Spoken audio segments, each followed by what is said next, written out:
Okay, so for the session on ADA or online accessibility, I'm going to be turning it over to Jennifer Brueske here in a minute.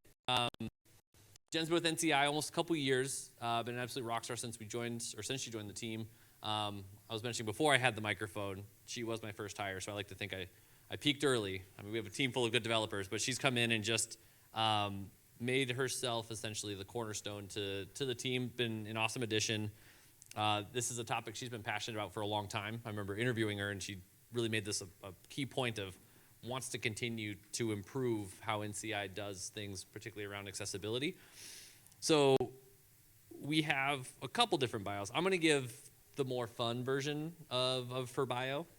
So Jen has worn many hats, including high school math teacher, tutor, bookkeeper, waitress, assembler of things, software QA, and full stack developer. She's passionate about learning and collaboration within the technology/programming space, and she's a full supporter of most things geek. She loves code, Disney, and gaming. Bona fide developer through and through. So I'm going to get out of the way because her information is way more, it's just, yeah, good information to have. So I'm going to get out of the way here, turn over to Jen. Welcome and thank you. Thanks. Hi. Again, my name is Jennifer. And I'm going to be talking about online accessibility and just how to get started with it. So this is a really basic look at it.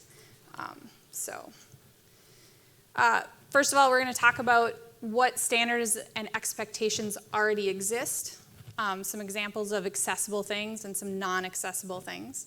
And we're going to talk about some tools to highlight opportunities to improve, because everyone can improve. So,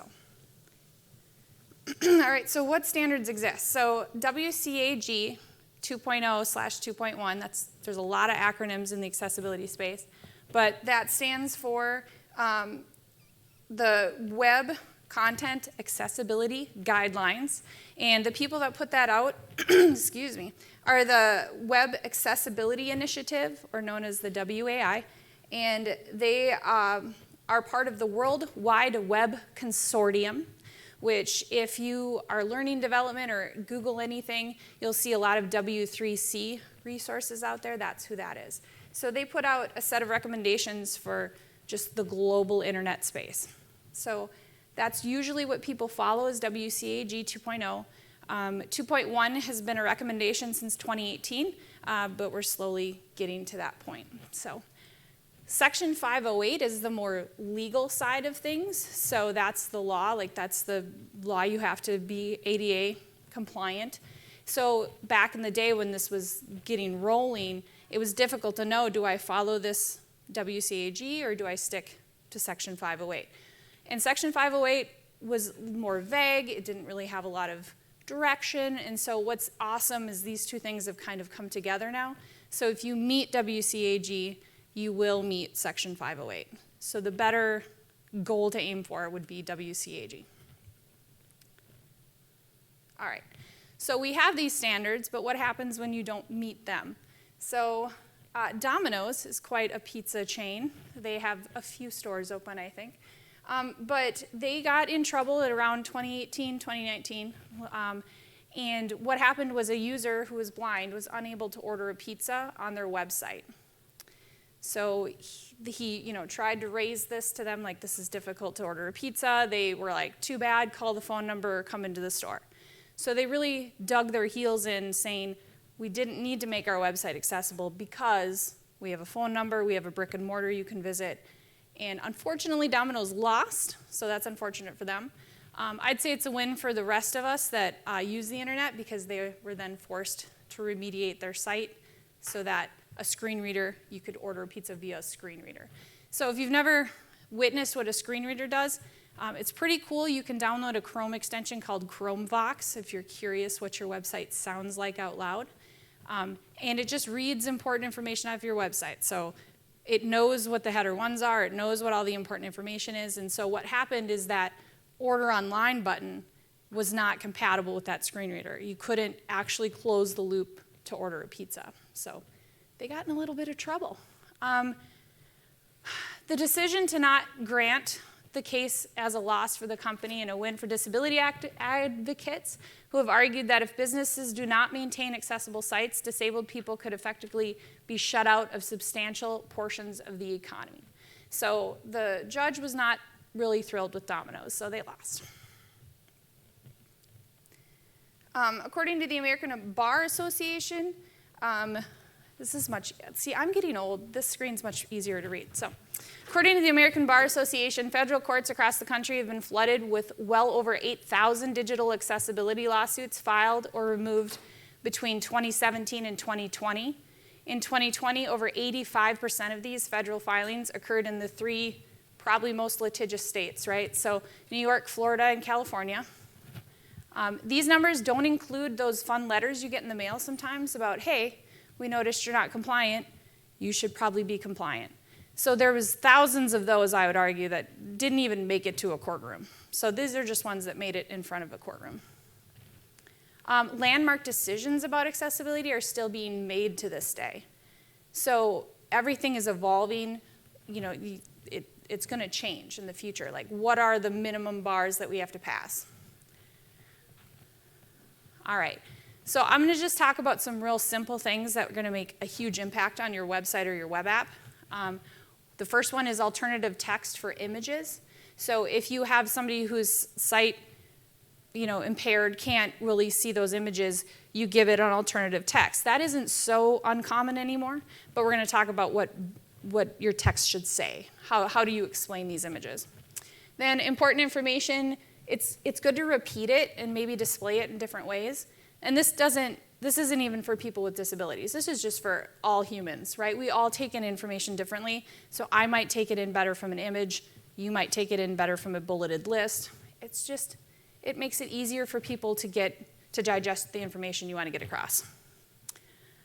Captions for videos, that's pretty important, especially if you're trying to convey something where the information is very particular to you. It might not be a good idea to just let the AI do the CC. So like, I'm sure some of you watched YouTube videos where you click the little CC button and you can tell that it's the machine trying to guess what the words are.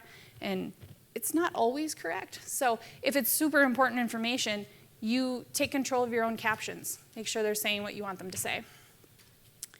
Color contrast is another important thing.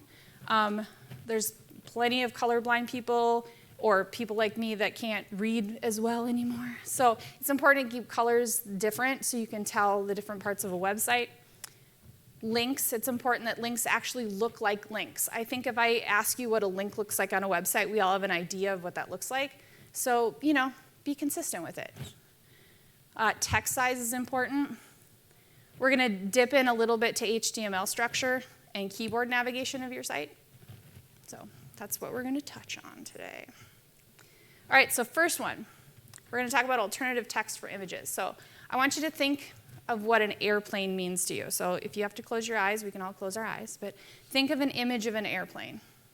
So my screen reader just said this top image on this page is an airplane.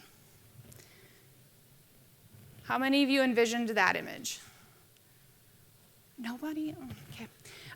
So this probably isn't what most people think of as an airplane. So a better set of alternative text would be, it's an airplane promotional image from the feature comedy film. It's more context, and then maybe you understand it's not just like, you know, a Boeing on an airplane runway. All right, this one is like, infographics are really big and hot right now, all these awesome infographics, but there's a lot of information stuck inside an image. So screen readers can't access that. So if I say people around a desk, think of what that looks like, and see if it matches this image. Probably not, unless you have ESP or something, I know. But this is a lot of information just hidden in an image. So I'm not going to get that probably from the alternative text of people around a desk. I'm not going to understand how important laughter is. So better text might be people around a desk with facts about laughter. That's a little better, but they're still missing information. There's a lot of good facts in this infographic. So I would argue you should probably say people around a desk with facts about laughter and how it can improve mental health, reduce inhibitions, increase sense of belonging, reduce pain, help form social bonds, strengthen relationships, and release endorphins that reduce stress. So now all the information that was in that image is now available to somebody who's using a screen reader or some other way to navigate your site. Also, you should laugh more. Okay. Even better if you put this information somewhere else on the page, like in a bulleted list. Because not only does that help someone who maybe doesn't get that information from the infographic very well, but now you're just going to boost SEO. So bonus. All right, videos. So videos require captions. I'm going to guess some of you might already know what this gentleman is saying in this clip. It's from a TV show called IT Crowd. I run into wanting captions on more TikToks so I can watch them in the middle of the night and not wake up my family. But if you don't know what he's saying, this isn't really a fun gift to see. But if you have captions, and it's like, hello IT, have you tried turning it off and on again?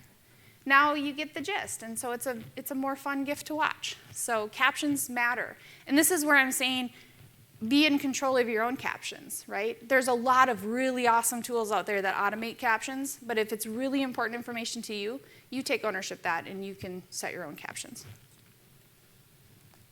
All right, now color contrast.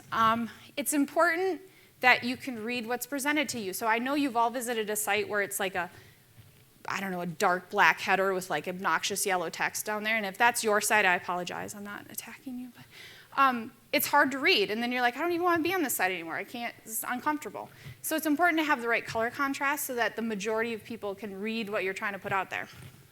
So WCAG has different levels of compliance. So compliance is kind of this shaded area. It's not a light switch. It's not either you are compliant or you aren't compliant. There's shades of compliance. So there's 3 levels. There's level A, level AA, and level AAA. And the more A's you have, the better off you are. Most people aim for AA. That's a really good, solid goal to get to AA. So AA says that between the text and the background behind it, you need a ratio of 3.25 to 1. There has to be that much of a ratio. So when I look at this pretty blue, and maybe it's my brand blue, maybe it's my favorite blue ever, but it's not very readable, it's not passing. So for the smaller normal text of a website, this isn't contrasting enough. It's okay though if I'm going to use large text. So this is a tool that any of you can go visit. The URL is up there, and I believe somebody said the slide decks would be shared later, so you don't have to write this down. But this is an awesome tool. So I would pass for large text, which would be text that was anywhere between, or a little bit over than, I think, 18 pixels, 19 pixels. So your headers. This is an okay blue for your headers, but it wouldn't be okay for your body text on your page. All right. Now links, that adds a whole nother level of contrast. Not only does it have to contrast with the background, but also has to contrast with the words around it. So we're all very used to navigating the internet visually and seeing that, oh, that's a link because it's purple, right? I can tell that that word is a link. So if I tell you the 5 boxing wizards jump quickly, there are 2 words in that sentence that are links, or it is a link, I should say. It's hard to tell which ones. So you're probably saying, well, just go hover over it. Well, you're right, I could, because again, that's part of the WCAG. So your links are supposed to do something when you hover over them. They're supposed to get an underline, maybe they turn a different color, so that the user knows that, hey, if I click here, something's going to happen. But this is hard to see. How would I know if I should even hover over it? What if this is buried in the middle of a paragraph? I wouldn't even know. So unless you just hover over the whole page. I mean, you could do that if you want. So I'll show you a little bit better version. So this one is slightly better. If you'll notice, I'm at least passing 2 things in the contrast checker. I still have a hard time distinguishing between the link color and the other informational text. This is a navy blue link, so some of you can tell that the link is now boxing wizards. But even I would struggle a little bit. I might notice it if I stare at it long enough. But an even better way to do it would be pass all 3. Now that's really obvious which words I can hover over and do something with. So I think the biggest thing I see when people come to get remediated is that footer text. I'm picking on the footer a lot today. But we all really like that dark colored footer with white links. Well, it might not contrast enough. Just make sure it does. If you can't get that color to contrast enough, you can make that underline of the link permanent so it's all the time there, not just when you hover, and that will pass. So there's all these little caveats, but you got to make sure those links in the footer look like links. Because some people have some just informational text like down there, like copyright 2022. That's not a link, but maybe next to it you have your privacy policy, which is a link. Most people would probably know it's a link, but it's important to make it look like a link. So it should be color contrasted or have a permanent underline. All right, text size. So obviously these probably aren't 10 pixels and 20 pixels because you're looking at it on a giant screen, but you can kind of see the difference. 20 pixels is pretty common for header type information. That's awesome. 10 pixels, I'd argue that's a little small for the web. Most browsers, I believe, default to around 14 pixels to 16 pixels as their just base body size. But you can see very well, it's so much easier to read the top quote than it is the bottom quote. And if you're trying to get important information out, you want people to be able to digest it quickly. And I know we all want everything above the fold. I know, I understand. But sometimes if you put everything above the fold and it's only 10 pixels, people aren't going to gather that information anyway, no matter where it was on the page. So. All right, I'm going to talk a little nerdy. So HTML structure can really affect how a screen reader navigates your page. So this really depends on where you built your website. Did you build it in WordPress? Did you build it in Drupal? Did you have your uncle's nephew's cousin build it with just PHP? Like, it matters. So it's important that the structure of the way the page is built is the way it's meant to be. So you don't want to use HTML headings to just do styling. So I see that quite a bit too. Like, I really want this thing to be big and blue, so I'm just going to put a header 1 tag on it. Probably shouldn't do that, because you only should have one header 1 per page, which a lot of marketers have a little bit of anxiety about. But the thing is, the beauty of the internet these days is we can make any piece of content look like you want it to. So I can give that sentence to you in a header 1 like style, but it isn't actually a header 1. So try not to get wrapped up in, well, I need it to look this way, so I have to use this tag. Okay, styling can be separate from the way the HTML structure is built. So if all of this is like, whew, I don't know, that's okay. Just talk to your dev team. They'll know what I'm talking about. All right, one thing we probably don't think about is keyboard navigation of your website. So the most painful thing ever is to go to your own website or somebody else's. You can pick on somebody else's. But just get on the page and start hitting tab. Can I navigate this page? Can I get to important links? Can I get through the menu? That's another one I see that doesn't work sometimes, because some people don't use a mouse.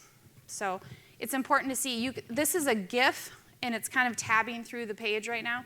You can see very easily where you are on the page. They have a nice border around it. It's got like a highlighted background, and there's no question of where my quote-unquote cursor is on this page when I'm tabbing through. Now, those nice tabbed styles don't show up when I'm using my mouse. So a lot of people get a little, they don't want their site to look like this all the time. Well, it won't. It will only look like this when people are using keyboards, and they appreciate it. They want to know where they are on the page. So the one other thing on this page is what's called a skip to main content link, and it's kind of in the upper left, and you might have seen it a couple times. It's red, and it just says skip to main content. That's a really useful feature. What it does is it's going to bypass the menu and just jump down to the content of your page. So as a keyboard user, I've read the whole menu. I know it's available to me, and so I'm going to go to the articles page. I don't want to have to tab through 20 menu items just to get to the content again. So that's like a little fast forward link. You can just bump right down to the content. So it makes navigating that site so much easier. And then this is the website. It's called WebAIM. This has all those fun contrast color checkers on it. It has really excellent articles to read for beginners that are just starting out to get their website accessible, so highly recommend. All right, tools for testing. So there's a lot of automated testing out there that can test if your website is accessible. This is an ongoing effort. It's not like you wake up on a Monday and say, my site's accessible. Whew, it's going to be a great week. It's ongoing. And so it's kind of like SEO in that matter. I would argue it's probably a little more important than SEO, but we could have that debate. But it's ongoing. You can't just sit down and go, okay, I'm done. My site's accessible. You got to keep up at it. It's just a point-in-time snapshot, those tools, when they scan your page. It's just right at this minute. This is how accessible it was. There are two kinds of testing. I kind of already touched. Automated is something like a machine is checking. It can see if you have alt text on this image. It can't tell you if it's good alt text, but it can tell you if it's there or not. And then there's this whole other world of manual testing. And manual testing is really important. So that's people who use these assistive technologies, navigating your site, giving you feedback, telling you some of those subjective things like, yeah, you have alt text, but it says like dog. Maybe it should say more. Right? What is that dog doing in that picture? So in my previous life, I helped a large university remediate their library site. So they had a letter of compliance from a judge, and they had to become compliant. And so I did all my fancy automated testing. I got all these awesome scores on these machine tests, and then they sent it to manual testing, and I got a very large spreadsheet back of stuff I still had to work on and still had to improve on.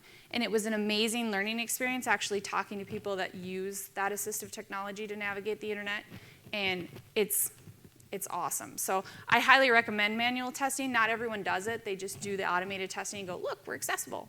And that's awesome because that's an awesome first step. But if you're willing to go that little bit further and work with a company that does manual testing, it's huge. So I'm going to talk about a couple of Chrome extensions. I'm a heavy Chrome user. So there probably might be these extensions available in Firefox, maybe Safari, but most in Chrome. So we're going to talk about DQ Axe tools. So they have a free Chrome extension that will just scan one page at a time, or they can sell you a big giant suite that does more for you. It'll scan your whole site, it'll give you more recommendations. So there's like a little free version, and then there's the big paid version. The next one is Site Improve, same thing. They have a free Chrome extension that will just do one page at a time, or you can buy their whole suite, and it's like the Cadillac version. All right, and then we're going to talk about Lighthouse. I kind of loosely called this a Chrome extension, but people should be familiar with Lighthouse back in the day. They are the ones where you went to see how fast is my page. You'd go look up your page speed. That was Lighthouse running that scan. So what Google did is now it's part in your Chrome inspector. So not only does it tell you how fast your page is these days, but it's going to tell you how accessible your page is. It's pretty cool. All right, let's pick on YouTube. So I Googled turtles because I like turtles. So let's pick on this page. So this one is Site Improve. This is the free Chrome extension. So it will tell you how many issues it found. It'll tell you how to fix those issues. It'll tell you why it's important to fix those issues. So this is really awesome tool because it will just hold your hand through the whole situation. So if I look at the YouTube page for this, it's got, let's see, 1, 2, 3, 4, 5. It's claiming 6 issues on this page. Okay, so there's a tiny little bubble, and I don't know if you can see it, but on the right of those are little numbers. That's how many times that issue has occurred on this page. So if I fix that one issue, I'm going to fix all of those things. So it's really helpful. One of the things I believe on here, I can't read from here again. Probably this large screen isn't accessible to me, but I think some buttons are missing some alt text. So that's a really easy fix. And then you're like, whew, look at that, I'm so much better. All right, when you zoom in to click around in the Site Improve tool, it will tell you where exactly it is in the HTML, so that's really helpful for dev teams or somebody who's editing your site and then they have to get into the core of it. And then also you can click on why is this an issue? Why should I care about having alt text on my buttons? And sometimes if you know the why, you're more motivated to make that change, so that's awesome. And they actually link directly back to WCAG, which is pretty awesome. All right, the next one is DQ Axe. And this tool is now saying, oh no, you have 686 issues on this page. So you're like, well, which one is right? They both are. It's how the tool works, right? So Site Improve tries to make things more simple for you, so it's going to group a lot of things under the same WCAG rule. So it looks a little more manageable. It's a little more digestible. If you look at DQ Axe, they're just kind of punching you in the face. You got 686 things on this page you got to fix. So it has over there, it tells you what is the issue, which WCAG rule does it violate, and how do I fix it, and why do I care? So just when you start this, don't get overwhelmed, because some people might be overwhelmed with 686. The problem is if they found issues in your footer, that's going to fix, if you fix it here, it's going to fix it on every page, right? So a lot of this is like a domino effect. So if you fix it one place, chances are you already fixed it in like 20 other places. So just know your tool. Read the documentation. Reach out to their support desk. They're pretty helpful. And again, you can click into those issues. It'll tell you where is it in the HTML. Well, why should I care about it? So it's a pretty good tool too. All right, Lighthouse. So I love Google, but sometimes they're not so helpful. Just like in page speeds and just like in SEO, they kind of keep some of this stuff under the hood, and it's like secret sauce stuff they're not going to share with you about how they give you a rating. So Lighthouse likes to give you a number, like they're saying that this is 88 out of 100, so 88% compliant. But what does that mean, right? So I would rather have a list, fix all these things, and now you're that much closer to compliance. And like I said, compliance is shades of gray, right? How good can we get? So I'm not real sure how they got to that 88, but they do at least, now this has been improved. It used to not do this, but it'll tell you exactly what issue it's hitting. When you click on those links, it actually brings you back to the DQ documentation. So you could just use the DQ tool. It's a little bit better, but Lighthouse is an option. All right, when you're considering like, oh my gosh, this is a lot, how do I even start? So the first thing to consider is the cost of tools. If you just want to get your toes wet, you just want to see how does it look, maybe one of those Chrome extensions is the answer. If you woke up to a letter in the mail and you need to be compliant in 6 months, maybe you do the full suite of tools and you get a professional company to help you out, right? So it really just depends on where you are in this journey. Some are free, some are very much not free.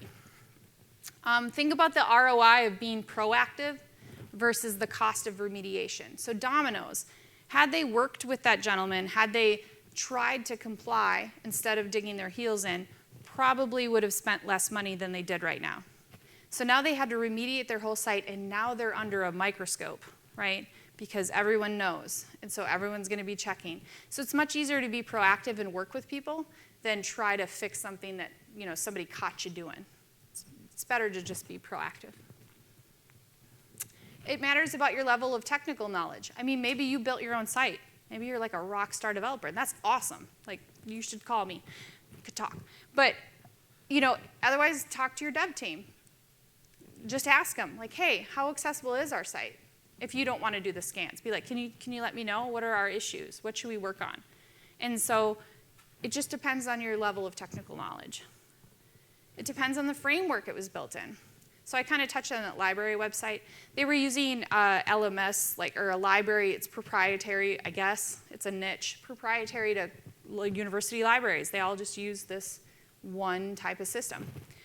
And when I was remediating for them, I found out there was a lot of deficiencies directly in the system it was built in the framework. And I made a nice list, and I'm like, you should probably let them know that these are issues right directly in their framework. And they were a little nervous. They were like, well, how do I broach the subject with them? And I was like, well, you pay them a lot of money. Maybe you should just have, open up a conversation. Just be like, hey, we got a letter. We're trying to remediate. The dev that was helping us noticed these things in the framework. Is there anything you can do to help us? And they did.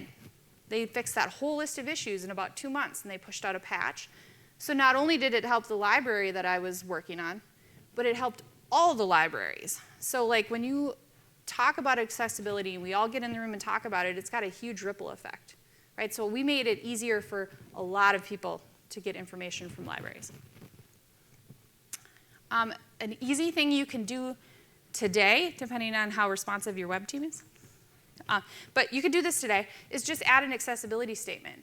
So this is just another page on your site. A lot of people link it down in the footer next to their privacy policy or something like that. And it's just a statement saying, hey, we're trying to be accessible. And I'm going to show you a couple of examples out in the wild of that. All right. Another thing to talk about is if you're a site that has a lot of people contributing content to your website, like blog articles, or you're changing your homepage a lot, it's important to just have a conversation with them about, hey, I learned this about alternative text. We should probably be more clear or more descriptive in our alternative text. Or, maybe you shouldn't use all those header ones because you want to make all these things really big. So it's just having a quick conversation with the people that are actually adding the content to your site. That can make a huge impact. All right, and then if all of this just seems too much, then you should probably just partner with a specialized dev team or a specialized accessibility company. I've worked with WeCo in the past. I've worked with Accessibility 360 in the past. They're awesome people, right? So there are people that specialize in this if this is just a little too much. All right, so for showing you some examples of accessibility statements, I picked on Best Buy, Walmart, and Target. Christmas is coming. So for Best Buy, their accessibility, they just have, they have one for their website and they have one for their mobile app. And then they kind of have, what are we following? And then they're like, hey, we want to hear from you. And they give a phone number and they give, I believe there's a form. Like you click on the accessibility survey. So if I'm navigating their site with a screen reader and I notice that something's really difficult to navigate or I just can't get to where I want, I can let them know, hey, this page is not working for me. And that's much better than getting, a mean letter from a judge in the mail. So just having that conversation with the users that use your site. So it doesn't have to be really fancy. It's just, hey, we're trying to be accessible. They say we're trying to follow the WCAG guidelines. And if we are missing the mark, please reach out to us. And then on the top over there, I believe that's Walmart. Very similar. Just, I don't even think they have even less words, right? It's just, we are attempting to be accessible. We're trying to follow WCAG. If you see something, say something, right? We all know that quote. If you see something, say something. And then on the bottom right is targets. And now I would argue they probably shouldn't have put it in an accordion because accordions are notoriously difficult to make accessible. It's possible. Don't get me wrong. You can make an accessible accordion. But out of the box, probably not. But that's okay. Maybe theirs is. I didn't check it. I didn't run the checker. But they have even less words, right? It's just a, hey, we are attempting to be accessible. If you see something, let us know. That goes a long way. All right. So that was like a lot of information. So do you have any questions for me?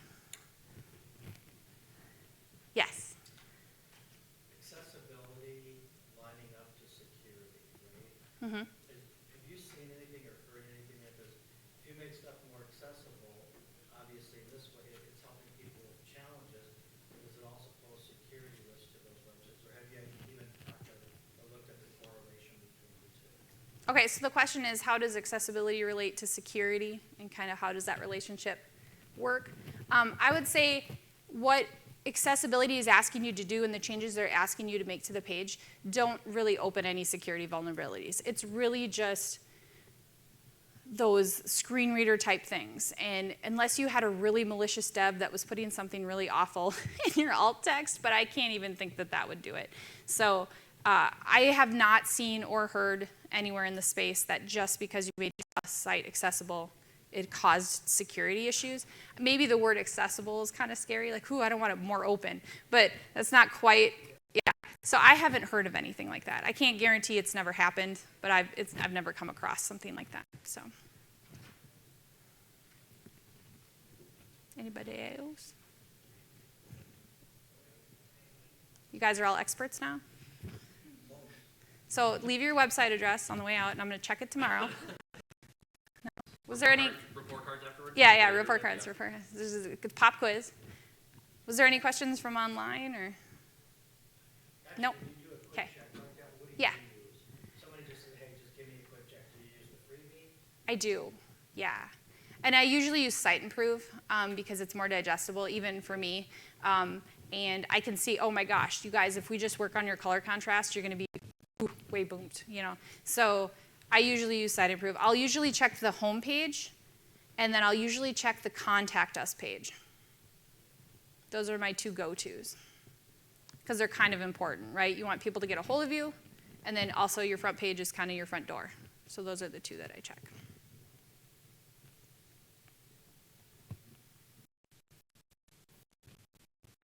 Anything else? Awesome. We're just experts now. I love it. All right. Well, thank you.